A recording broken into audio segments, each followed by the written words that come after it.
तो डिंपल यादव ने अब से थोड़ी देर पहले अपना नॉमिनेशन फाइल कर दिया है और उस पर चर्चा के लिए हमारे साथ मैनपुरी कलेक्टर ऑफिस से सीधा हमारे सहयोगी दिनेश शाक्य लाइव जुड़ रहे हैं और साथ ही लखनऊ से हमारे साथ हमारे सहयोगी राजीव सिंह गैल। सबसे पहले दिनेश शाक्य का रुख करते हैं।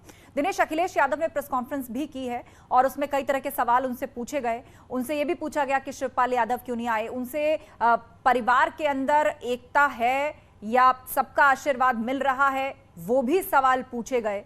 तो किस तरह का जवाब अखिलेश यादव ने यहां पर दिया? एक बहुत बड़ी जीत और ऐतिहासिक जीत का दावा कर रहे हैं वो मैनपुरी से। समाजवादी पार्टी की अधिकृत उम्मीदवार डिंपल यादव ने आज अपना नामांकन मैनपुरी संसदीय सीट के लिए कर दिया है। नेताजी मुलायम सिंह यादव के निधन के बाद मैनपुरी में उपचुनाव हो रहा है। जैसा कि अखिलेश यादव ने प्रेस कॉन्फ्रेंस में ये बात बताई है कि रिकॉर्ड मतों से डिंपल यादव जीतेंगी, जैसे नेताजी जीतते रहे हैं ठीक उसी तरीके से डिंपल यादव की जीत होगी। नेताजी की कर्म भूमि, जन्मभूमि और नेताजी का यहाँ के लोगों से लगाव जो रहा है, उस लगाव को आशीर्वाद की शक्ल में वोट पड़ेगा और नेताजी को असल श्रद्धांजलि यही मानी जाएगी जब डिंपल यादव रिकॉर्ड मतों से जीतेंगी। ऐसी ही बातें अखिलेश यादव के चाचा अभय राम यादव ने भी कहा है कि नेताजी बेशक अब इस दुनिया में नहीं है, लेकिन नेताजी का जो लगाव यहाँ के लोगों से रहा, उसका असर जब वोट खुलेगा तब दिखाई देगा। प्रोफेसर राम गोपाल यादव भी यही बात बोल रहे हैं। और जहाँ तक बात आई इसकी कि पूरा परिवार एक साथ है, अखिलेश यादव ये भी बोलते हैं कि पूरा परिवार एक साथ है। बेशक शिवपाल सिंह यादव प्रगतिशील समाजवादी पार्टी के राष्ट्रीय अध्यक्ष और अखिलेश यादव के चाचा आज यहाँ पर ना आए हों, लेकिन अखिलेश यादव ऐसा दावा करते हैं कि पूरा परिवार डिंपल यादव को जिताने के लिए एक मत है, एक साथ है। बिल्कुल, ये जो बात आज कही गई अखिलेश यादव द्वारा कि पूरा परिवार साथ है और एक मत होकर डिंपल यादव को चुनाव जिताने के लिए वो मैनपुरी में जाकर के वोट मांगेगा और एक साथ ये चुनाव लड़ेगा। रुक करते हैं राजीव सिंह का, लखनऊ से हमारे साथ जुड़े हैं। राजीव, शिवपाल यादव यहां नजर नहीं आए और कहा यह जा रहा है कि एक तरफ पूरा यादव परिवार एक साथ है, लेकिन दूसरी तरफ शिवपाल यादव लखनऊ में अपनी पार्टी की मीटिंग ले रहे हैं।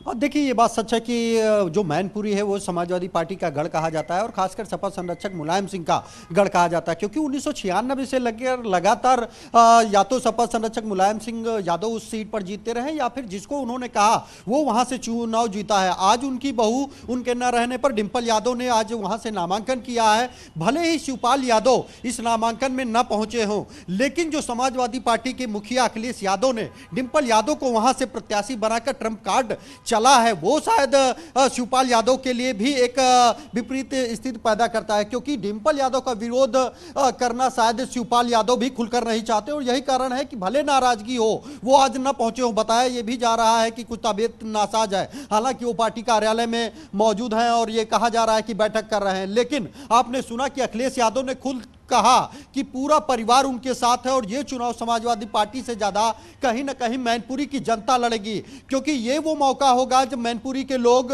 नेताजी को श्रद्धांजलि दे सकेंगे डिंपल यादव को चुनाव जिताकर। तो कहीं ना कहीं ये भाजपा के लिए भी एक बड़ी चुनौती होगी कि आखिर डिंपल यादव के खिलाफ वो किसको प्रत्याशी बनाते हैं। और यही कारण है कि अब तक भारतीय जनता पार्टी जो उत्तर प्रदेश का है उसने पैनल तय करके केंद्र को भेज दिया है और उम्मीद जताई जा रही है कि अगले 24 से 72 घंटे के भारतीय जनता पार्टी भी अपने उम्मीदवार के नाम की घोषणा कर देगी।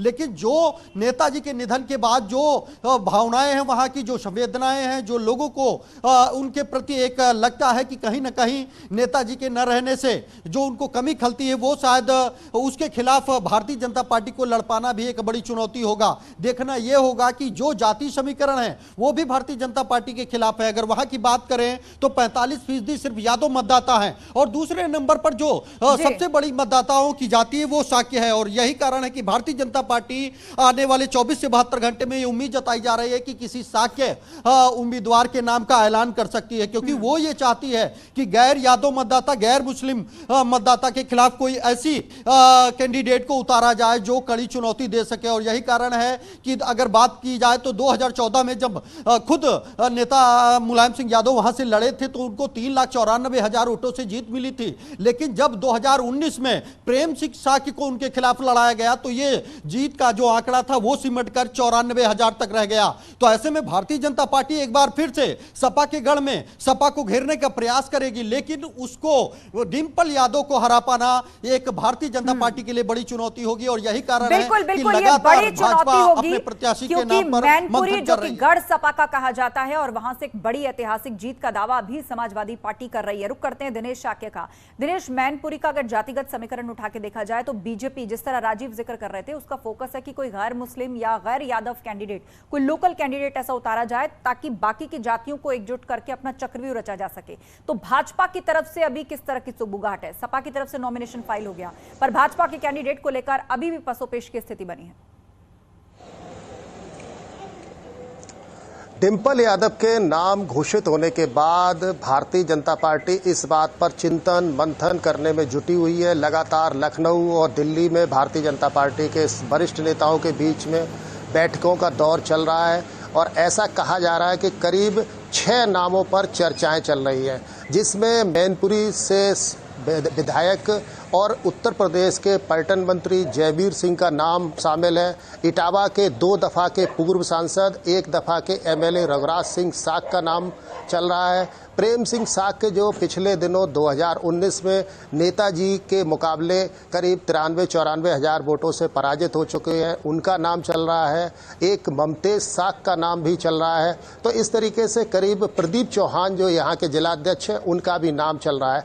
लेकिन जो बातें रखी जा रही हैं, कही जा रही हैं, उसमें ऐसा कहा जा रहा है कि किसी साक उम्मीदवार को भारतीय जनता पार्टी उतार करके यादव वोटों के साथ साथ में साक वोटों का साथ ले करके यहाँ इस मैनपुरी संसदीय सीट के उपचुनाव में कामयाबी हासिल करना चाहती है। असल में भारतीय जनता पार्टी लंबे अरसे से मैनपुरी संसदीय सीट पर अपना कब्जा करना चाहती है जनमत के जरिए, लेकिन उसकी कोई भी कोशिश अभी तक कामयाब नहीं हो पाई है।